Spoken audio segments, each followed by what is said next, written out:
ឥឡូវនេះគឺពួកខ្ញុំបានមកដល់កន្លែងអាណាចក្រព្រិលតកហើយណាបងប្អូនហ្នឹងហើយហើយបងប្អូនចាំតាមដានទស្សនានៅទស្សនភាពកន្លែងហ្នឹងបងប្អូនហ្នឹងហើយថាមានសកម្មភាពបែបណាខ្លះអីចឹងណាបងប្អូនឥឡូវនេះគឺខ្ញុំចូលមកក្នុងទី1គឺខ្ញុំត្រូវចូលមកទិញសបុតសិនបងប្អូនកន្លែងហ្នឹងគឺគេលក់សបុតចឹងណាបងប្អូនហ្នឹងហើយហើយថ្ងៃដែលខ្ញុំទៅហ្នឹងគឺគេ free ការចូលលេងហ្នឹងគឺគេអត់យកលុយទេតែគេយកថ្លៃអាវបងប្អូនយើងយកអាវគេពាក់ហ្នឹងគេគិតក្នុងម្នាក់$3ហើយបើបងប្អូនពាក់ស្បែកជើងធម្មតាទៅជួលស្បែកជើងគេដូចជា$2ទៀតតែថ្ងៃហ្នឹងគឺខ្ញុំអត់បានជួលស្បែកជើងទេបងប្អូនខ្ញុំឲ្យកូនខ្ញុំពាក់ស្បែកជើងប៉ាតាទៅរៀងខ្លួនឯងអញ្ចឹងហើយខ្ញុំអត់ចាំបាច់ជួលស្បែកជើងទៀតទេហ្នឹងហើយបើបងប្អូនទៅបងប្អូនត្រៀមស្រោមដៃស្រោមជើងស្បែកជើងប៉ាតាតែបើអាវយើងជួលគេទៅបងប្អូនហើយបើខ្ញុំគឺខ្ញុំជួលតែអាវគេទេដោយសារតែខ្ញុំមានស្រោមដៃស្រោមជើងស្បែកជើងប៉ាតារួចរាល់ហើយបើសិនជាបងប្អូនមានមួកសម្រាប់កូនខ្ចីបងប្អូនមួកចឹងទៀតរត់តែល្អតែខ្ញុំអត់បានយកទៅទេបងប្អូនអត់បានត្រៀមចឹងណាដោយសារជាលើកទី1ដែរអញ្ចឹងទៅហើយបងប្អូនឥឡូវនេះសបុតខ្ញុំគឺខ្ញុំបានទិញរួចរាល់ហើយបងប្អូនសបុតខ្ញុំគឺទិញចំនួន6ដោយសារខ្ញុំមានគ្នា6នាក់អញ្ចឹងណាហើយអាសបុតពណ៌ខៀវៗនោះគឺយើងចេញពីកន្លែងអាណាចក្រតកហ្នឹងគឺយើងចូលលេងកន្លែងសួនកំសាន្តនៅចិត្តហ្នឹងតែម្ដងហើយបើសិនជាបងប្អូនអត់ចូលកន្លែងព្រិលតកហ្នឹងទេគឺបងប្អូនត្រូវទិញសម្បត្តិចូលទស្សនានៅកន្លែងសួនកំសាន្តហ្នឹងគឺក្នុងម្នាក់$3តែដោយសារថ្ងៃហ្នឹងគឺខ្ញុំចូលទៅកន្លែងអាណាចក្រតកហ្នឹងគឺគេ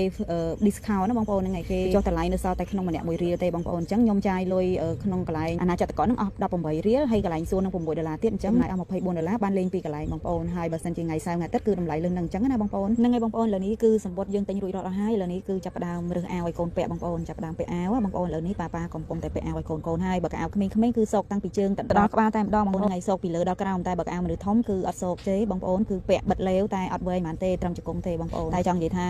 បើសិនជាបងប្អូនទៅគឺពាក់អាវក្រាស់តិចទៅបងប្អូនហើយទោះបីជាពាក់អាវគេហ្នឹងក៏នៅតែតិចដែរបងប្អូននិយាយមែនចាំមើលបងប្អូនចាំតាមដានទស្សនាវីដេអូភាពបន្តគឺឃើញសកម្មភាពដែលខ្ញុំចូលទៅបងប្អូនដឹងហើយថាលក្ខណៈថាទស្សនវិជ្ជាបែបណាបងប្អូននឹងបានឃើញខ្ញុំថតទាំងអស់បងប្អូនយល់ទៅខ្ញុំថតគ្រប់ប្លង់តែម្ដងហើយថ្ងៃដែលខ្ញុំទៅហ្នឹងគឺស្រួលណាបងប្អូនអត់សូវមានបងប្អូនទៅលេងច្រើនទេមិនដូចសៅរ៍អាទិត្យទេថ្ងៃដែលខ្ញុំទៅចំនឹងថ្ងៃពហុបងប្អូនហ្នឹងហើយថ្ងៃដល់ពេលអញ្ចឹងគឺអត់សូវមានមនុស្សទេបងប្អូនស្រួលលេងយើងចង់លេងយើងចង់ស្រែកយើងចង់មិនក៏មកសេរីហ្មងហើយណាមួយបងប្អូនបើខ្ញុំវិញខ្ញុំចូលចិត្តដើរលេងកន្លែងដែលអត់សូវមានមនុស្សទៅច្រើនអញ្ចឹងហើយយើងចង់ធ្វើអីក៏បានដែរយើងចង់លេងអីក៏បានដែរលក្ខណៈអត់ចង្អៀតអត់ទៅផ្ទាល់គេអញ្ចឹងណាបងប្អូនចង់ថតរូបចង់និយាយអីក៏យើងអត់មានការអៀនខ្មាស់ដែរបងប្អូនហ្នឹងហើយឥឡូវនេះវីដេអូខ្ញុំក៏ដល់ទីបញ្ចប់ដែរបងប្អូនហើយចាំតាមដានទស្សនាវីដេអូវគ្គបន្តជួបគ្នានៅវីដេអូក្រោយទៀតណាបង